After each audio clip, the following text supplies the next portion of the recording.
තමන්ගේ දරුවන්ගේ ජීවිතේ ලස්සන කරන්න, තමන්ගේ පවුලේ අය සතුටෙන් තියන්න, තමන්ගේ පවුලේ ආර්ථිකය වර්ධනය කරන්න අපේ රටේ ආදරණීය කාන්තාවන් දැඩිසේ උත්සාහ කරනවා. ඒ හින්දම වෙන්නේ නැති සත් සමුදුර තරණය කළා වෙන රටක රැකියාවක් හොයාගෙන යන්න. එම රැකියාවක් හොයාගෙන යනකොට විශ්වාසනීය ආයතනයක් තෝරගන්න ඕන. තමන්ට වග කියන්න පුළුවන් ආයතනයක් තෝරගන්න ඕන. ආරක්ෂාකාරීව තමන්ව රැකගන්න ආයතනයක් තෝරගන්න ඕන. දුන් පොරොන්දු ඒ විදිහටම ඉටු කරන ආයතනයක් තෝරගන්න ඕන. ඒ වගේ ආයතනයකට තමයි අපි ඇවිල්ලා ඉන්නේ. ඒ තමයි මාතා විදේශ රැකියා ආයතනය කුරුණෑගල. අද දවසේ කතා බහට අපිට එකතු වෙනවා නදුනි හසන්තික. අයිබෝන්. අයිබෝන්. රේණුකා වසන්ති. අයිබෝන්. අයිබෝන්. නදුනි මම දැනගන්න කැමතියි. මේ තරම් විශ්වාසයක් බැලුවොත් මාතා විදේශ රැකියා ආයතන ඉස්සරහා අති විශාල පිරිසක් ඉන්නවා. හැම වෙලාවෙම ඉන්ටර්විව්ස් තියෙනවා. හැබැයි ඒ වගේම කණ්ඩායමක් යාපෝට් එකකින් වෙන රටකට යනවා. මෙච්චර ජනතාවක්, මෙච්චර විශ්වාසයක් මේ කොහොමද මෙච්චර එකතු වුනේ? ඔව්, ඒක අපේ විශ්වාසය හැදිලා තියෙන්නේ අපි පටන් ගත්ත දවසේ ඉඳන් අපේ ටීම් එකේ තියෙන්නේ රැක්මෙන් මවකමෙන් කියලා. එතකොට මවක් දරුවෝ රකින්නවනේ නේද? එතකොට දරුවන්ට මව ගැන විශ්වාසය තියෙනවා. ඉතින් ඒ වගේ තමයි අපේ ආයතනයට එන කාන්තාවන්. කාන්තාවන් නෙමේ, දිරිය කාන්තාවන්. එයාලා යන්නේ එයාලගේ පවුලේ කට්ටිය අතරලා වෙන රටකට යන්නේ. දැන් පකියව වගේ සත් සමුද්‍ර තරණය කරලා යන්නේ දිරිය කාන්තාවනේ. ඉතින් එහෙම කරන්න හැමෝටම බෑ. ඒක ශක්තිය තියෙනවානේ. ඉතින් ඒ ශක්තියට අපි අත දෙනවා. ඉතින් ඒකෙන් තමයි යාලා අපි ගැන විශ්වාසය ඇති කරගෙන තියෙන්නේ. අපිට අවශ්‍ය නැහැ මෙහෙන් එයාගේ හැමදේම කරලා යා කියන්නේ එයාගේ විශ්වාසය අපිට මෙහෙන් ගොඩ නගන්න අවශ්‍ය නැහැ. හැබැයි අපි ඒ ගිහින් එයාත් එක්ක ඉන්නවා කියන විශ්වාසය අපි යාට ගොඩ නගන්න ඕනේ. ඉතින් ඒ දේත් එක්ක තමයි යාලා අපිත් එක්ක එකතු වෙන්නේ. කියන්නේ එයාපෝට් එකෙන් ආයතනයට එන ප්‍රමාණය වගේම එයාපෝට් එකෙන් ඒ ප්‍රමාණය ඒ විදිහටම රට යනවා. ඉතින් දවසින් දවස ආයතනයට එකතු වෙනවා. එයාලා ආයතනයත් එක්ක එකතු වෙලා එයාලගේ ජීවිත සාර්ථක කරගන්නවා. ඉතින් වෙන මොනවද විශ්වාසය ගැන කියන්න තියෙන්නේ ඒකේ? සමහර වෙලාවට එකපාරක් ආපු කෙනෙක් දෙපාරක් තුන් පාරක් යනවා. සමහර වෙලාවට ෆැමිලි එකේ තව කවුරු හරි එක්කගෙන යන්න උත්සාහ කරනවා. තමන්ගේ යාළුවෙකුට හරි. සමහර වෙලාවට වෙනත් විදේශ රැකියා ආයතනයේ ගිහිපු අයටත් කතා කරලා කියනවා මේවා අපිත් එක්ක එකතු වෙන්න කියලා. මේ වගේ එකක් එහෙම වෙන්න ඔයාලා මොනවද ඒ අය වෙනුවෙන් කරලා තියෙන්නේ?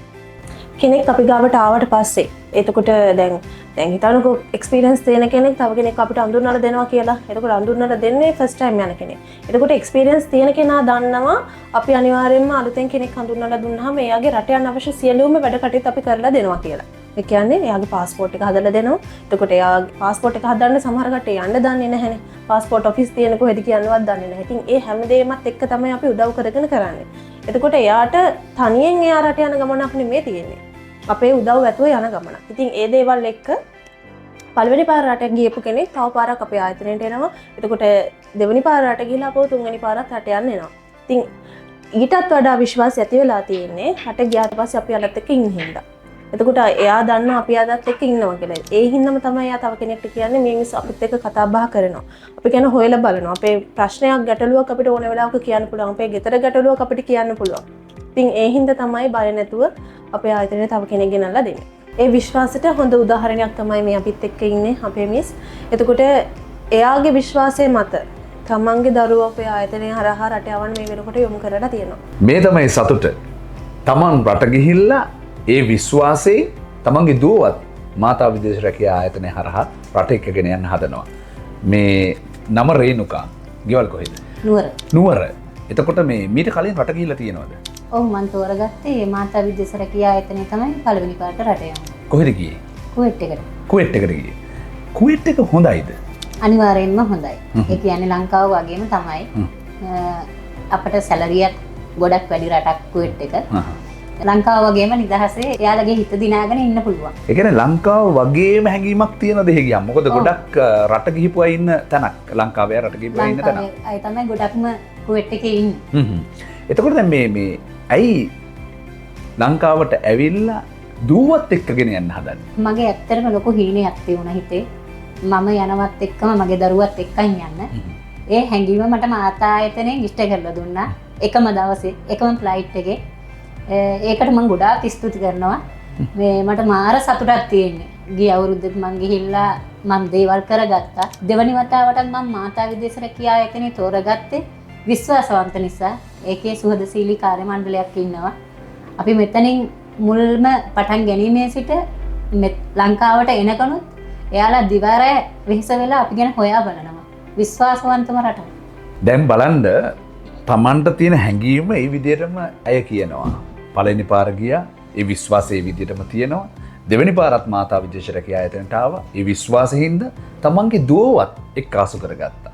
දැන් අද දුව නැත්තේ අද තමයි එයා ට්‍රේනින් එකට අද අන්තිම දවසේ. අන්තිම දවසේ. අද අන්තිම දවසේ යාගේ ට්‍රේනින් එකේ අන්තිම දවසේ. මොකද ෆස්ට් ටයිම් යන ඕනම කෙනෙක් ට්‍රේනින් වෙන්න ඕන. ඒ පුහුණුව ලබා ගත්තට පස්සේ තමයි යන්න පුළුවන්. අද අන්තිම දවස ආවා නම් ඈත් එකක් කතා කරන් තිබ්බා. කොහොම වුණත් අම්මයි දුවයි දෙන්නම එකම ෆ්ලයිට් එකේ යන්න තමයි බලාපොරොත්තු වෙන්නේ කුවේට් වලට. මාතා විදේශ රැකියා ආයතනයේ කිව්වහම සෑහෙන කට්ටිය විශ්වාස කරනවා. ඒ විශ්වාසය ඒ විදිහටම රකින්නවද ඒ කට්ටිය? මේ හොයා බලන එක ආරක්ෂාව සම්බන්ධව දැන් කියන සැලරි එක ඒ විදිහට හම්බ වෙනවා. ඒ දේවල් ඒ විදිහට සිද්ධ වෙනවා. අනිවාර්යයෙන්ම සර්. ඇත්තටම අපි ඇග්‍රීමන්ට් සයින් කරනකොට සැලරි තියෙනවා. ඇග්‍රීමන්ට් සයින් කරන්න කලින් අපිට සේරම විස්තර දෙනවා. අනිවාර්යයෙන්ම මේ කටයුතු එයාලා ඒ විදිහටම කරලා දෙනවා. දැන් මුලින් වැඩ කරපු තැන කොයි වගේ තැනද? හොඳ තැනක්ද? සැලකීම කොහොමද? ඇත්තටම හොඳයි. මම උයාගෙන කෑවේ මට ඕන විදියට. මාමා බාබා ගොඩක් හොඳයි. මට ගිහිල්ලා එන්න කියලා තමයි කිව්වේ. නමුත් මං චුට්ටක් බ්‍රේක් කරේ මගේ දෙවනි දුවත් අරගෙන මේ යන්න ඕනේ හින්දා. දැන් මේ කාන්තාවකට ලංකාව ඇතුළත වැඩ කරන්න පුළුවන්. හැබැයි මේ වට යන්න උත්සාහ කරන්නේ. මම එහෙම තෝරගත්තේ සර් මාතා විදේශ රැකියා ආයතනයේ මම ඊට පෙරත් ගියා. මම දේවල් ඇත්තටම කරගත්තා. මගේ හීන හැබෑ කරගත්තා. නමුත් මගේ දුවගෙත් බලාපොරොත්තුවක් තියෙනවා. ඇයි මෙහෙම රට යන්න බලාපොරොත්තු වෙන්නේ? මං ගියේ පාරත් ගිහිල්ලා සර් මගේ දේවල් ඇත්තටම හීන ගොඩක් මං ඉෂ්ට කරගත්තා. මගේ දුවගෙත් බලාපොරොත්තු ගොඩාක් තියෙනවා. වාසනාව ගෙන දුන්නේ මට මාතා විදේශ රැකියා ආයතනය. ආයේ මම ඒ නිසා තෝරගත්තේ මාතා විදේශ රැකියා ආයතනය. මට මගේ ෆැමිලියම ගොඩ දැම්මේ මාතා විදේශ රැකියා ආයතනයේ. මට පුළුවන් නම් මගේ මුළු ෆැමිලි එකම මාතා විදේශ රැකියා ආයතනයට දීලා කුවේට් එකට ගෙනියන්න තමයි අවසාන බලාපොරොත්තු. මුළු පවුලම සිෆ්ට් කරන්න යන්නේ හෙට. එහෙම තමයි. සමහර වෙලාවට අපිට එහෙම ජීවිතේ හීන ඉටු කරන බලාපොරොත්තු ඉටු කරන ඒ ලැබීම ගෙන දෙන ඒ වාසනාව ගෙන දෙන ආයතනයක් හමු වුණාම ඒ ආයතනය තමයි විශ්වාස කරන සම්පූර්ණයෙන්. තමන්ගේ ජීවිතේ තරම් විශ්වාස කරන්න පටන් ගන්නවා. එහෙම මිනිස්සු ගොඩක් රට යන මිනිස්සු ගොඩක් විශ්වාස කරන තැනක් තමයි කුරුණෑගල මාතා විදේශ රැකියා ආයතනය. කුවේට් දේශයේ රැකියා දහසක් හම්බ වෙලා තියෙනවා. ඒ නිසා ඔබේ රැකියා අවස්ථාවත් එහෙ වෙන්න පුළුවන්. අපි අහලා බලමු මේ තොරතුරු. ඇත්තටම කුවේට් වලට යනවා නම් අපි කොහොමද මොන වගේ ජොබ් වලටද යන්නේ? නදුනි. ඇත්තටම අපේ හොඳම අවස්ථාවන් දහසක ප්‍රමාණයකට ඇවිල්ලා තියෙනවා. එතකොට පළවෙනි පාරට යන්න පුළුවන්. නැත්නම් කලින් ගිහිල්ලා තියෙන්න පුළුවන්. ඒ කට්ටියන්ට.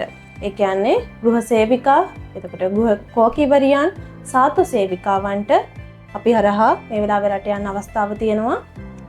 සීමිත ප්‍රමාණයක්. අපි කියන විදිහට නම් සීමිත ප්‍රමාණයක්. මොකද ආයතනයට එන ප්‍රමාණය වැඩි. අවස්ථාව මගේ හැරගන්න එපා. අවස්ථාවන් සීමිතයි. ඔබ රට යනවා නම් හොඳ රටක් තෝරගන්න ඕනේ. ඒක ෆැමිලිය වෙන්න ඕනේ. ඒ කියන්නේ අපිට අපේ ගෙදර ඉන්න වගේ හැඟීමක් තියෙන්න ඕනේ. ඒ වගේම තමයි ඉහළ වැටුපක් ලැබෙන්න ඕනේ. ඒ ආරක්ෂාව ලැබෙන්න ඕනේ. ඒ සියල්ල ලැබිලා සතුටින් වැඩ කටයුතු කරන්න පුළුවන් නම් අනිවාර්යයෙන්ම ඒ රට ඇතුලේ තමන්ට තමන්ගේ ජීවිතේ තමන්ගේ හීනිටු කරගන්න පුළුවන්. ඒක නිසා කුවේට් යනවා නම් රේණුකා වගේ තවත් ඔබට අවස්ථාවන් තියෙනවා. රැකියා දහසක් ලැබිලා තියෙන්නේ මාතා විදේශ රැකියා ආයතනයට. ඉක්මනට එන්න ඔබේ අවස්ථාව වෙන් කරගන්න කියලා අපි ඔබට කියනවා. ඔබට ඔබේ ජීවිතේ හීන බලාපොරොත්තු සියල්ලක් සාර්ථක කරගන්න පුළුවන්. රැක්මින් මවකමින් හැමදාමත් විශ්වාසයෙන් රටේමය රට යන තැන තමයි මාතා විදේශ රැකියා ආයතනයේ කුරුණෑගල.